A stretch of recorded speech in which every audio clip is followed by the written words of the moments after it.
Hey guys, it's Kesara, and today I have for you my reading vlog for Cytonic by Brandon Sanderson. I will be going into spoilers throughout this vlog, so if you haven't read this book, highly recommend reading this book before coming back to this vlog. There will be spoilers included. If you want my spoiler-free thoughts on this, I did do a really short book review, which I will link in the description instead. I hope you guys end up enjoying the format of this video, so let me know in the comments what you guys think. So I've started Cytonic by Brandon Sanderson. I'm right about there now, which is chapter 4. I am liking the direction that this is going, like really liking the direction that it's going. I kind of like the idea that the nowhere has places.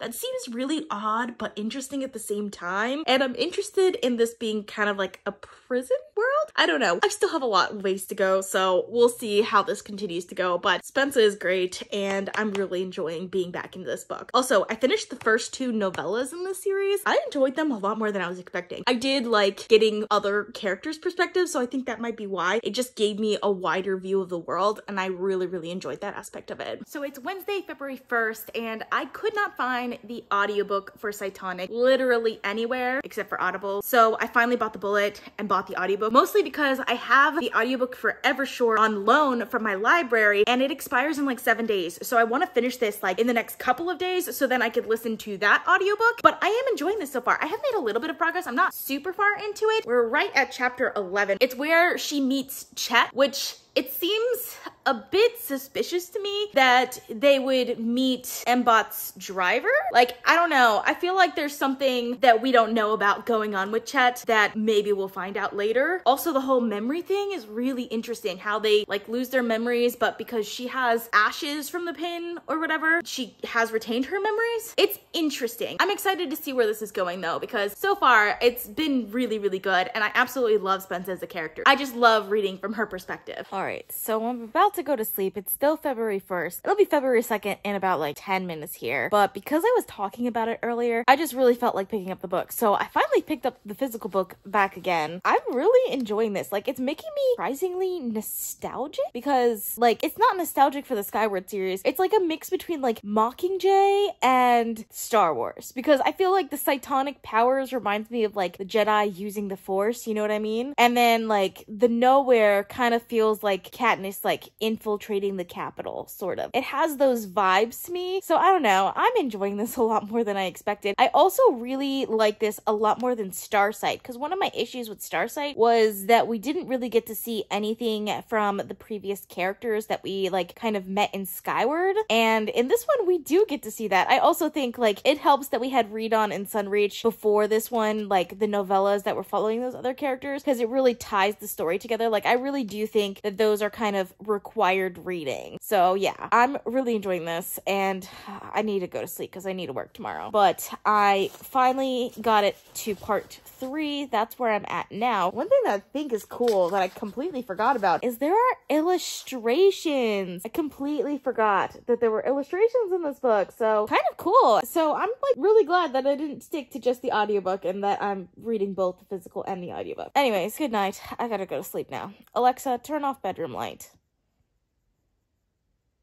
So Spencer has the exact same suspicions as I do about Chet. I knew I liked this girl. I don't know exactly where I am in the book right now because I've been listening to it on audio this morning, but I've made a lot of progress, and Chet is not who he says he is. Mostly because he doesn't know who he is, but now the question is, who is Chet? Unfortunately, Spencer's suspicions got her captured, so she's a prisoner right now, and in the prisoner center that she's in, she's working as a mechanic, and she mentions that there is a fighter pilot jet or whatever that has a light lance that's very similar to the ones that she was flying on Detritus. So I'm thinking, this is just conjecture here, that there is a human from Detritus that is not Spencer that is also in the Nowhere, that came to the Nowhere using one of those fighter pilots. I think it's Spence's dad. I really think that it's Spence's dad. So what if Chet is Spence's dad? I don't know. Maybe I'm completely off base. Maybe it's a completely different twist at the end. I have no idea, but that would just be so cool. I'm totally down for finally meeting Spence's dad. I know he's supposed to be dead or something, but like,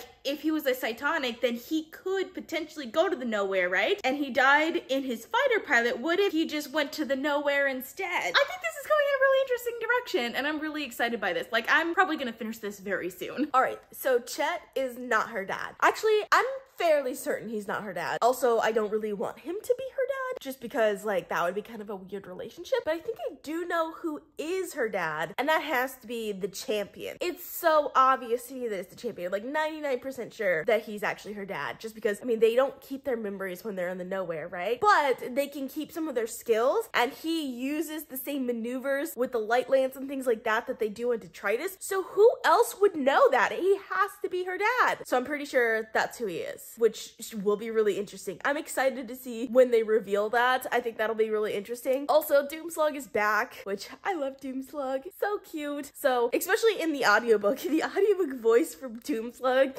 is fantastic. So I love that. I think what's interesting about this book in particular is like the way they do world building and stuff is pretty interesting, because we learn about like the Lion King and how people in the future think about the Lion King, and that was really interesting. I don't know. I'm having a lot of fun with this book so far. All right, so Chet is a Delver. I didn't see that one coming. I think part of the reason I didn't see that one coming is just because we didn't really know anything about the Delvers until it was revealed that Chet was a Delver. So I'm kind of annoyed by that reveal, just because there was really kind of no way of guessing it beforehand. But also, it's a really great reveal, and he's not just a Delver. He's the Delver that Spence'a changed in the last book, which is really interesting.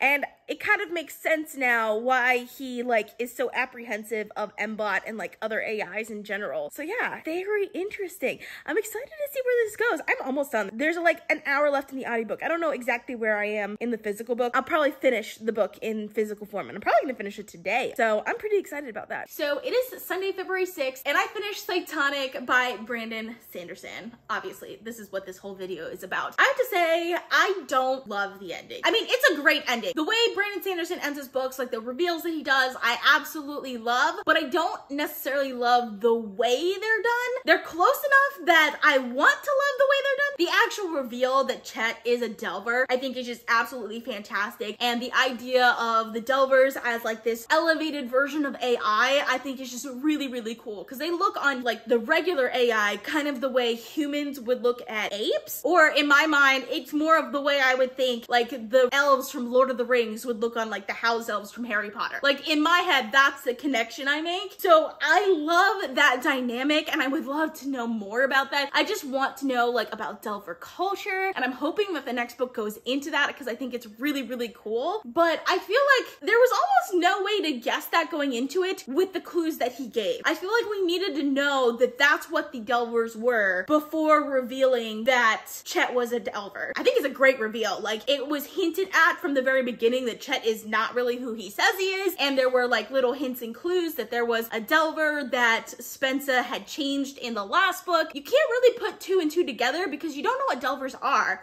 even though you know that Chet has a problem with AI. So obviously, if Chet has a problem with AI, then that would be a really big clue if we knew that the Delvers had a problem with AI because they felt like they were kind of like elevated AI. Then that would be a clue into thinking, well, maybe Chet is a Delver. Like, I feel like that was the missing piece, but we find out that Chet's a Delver, and then Spence immediately jumps to Delvers are AI. Like, that's like, one, how did she come to that conclusion? And two, like, even if it was just the paragraph before and gave us a paragraph to connect those dots, I would have liked it a lot better. I think it's just a pet peeve of mine. I don't like it when authors withhold that sort of information just for a better reveal. I would prefer to get all of the information up front and then not guess it for the better reveal. But it's hard to do that. Like, it's really hard to write a reveal that way. So I'm not super happy with the reveal at the end. And I also feel like I still want to know Spence's father is. I might be completely wrong about this. Like, obviously we don't find out anything about Spence's father in this book, but like, I feel like he was in this book and we just don't know. Like, I really do. Like, there were too many clues about like the light lance and things like that for the champion not to be Spence's father. A spoiler alert for the next book, I guess, if that ends up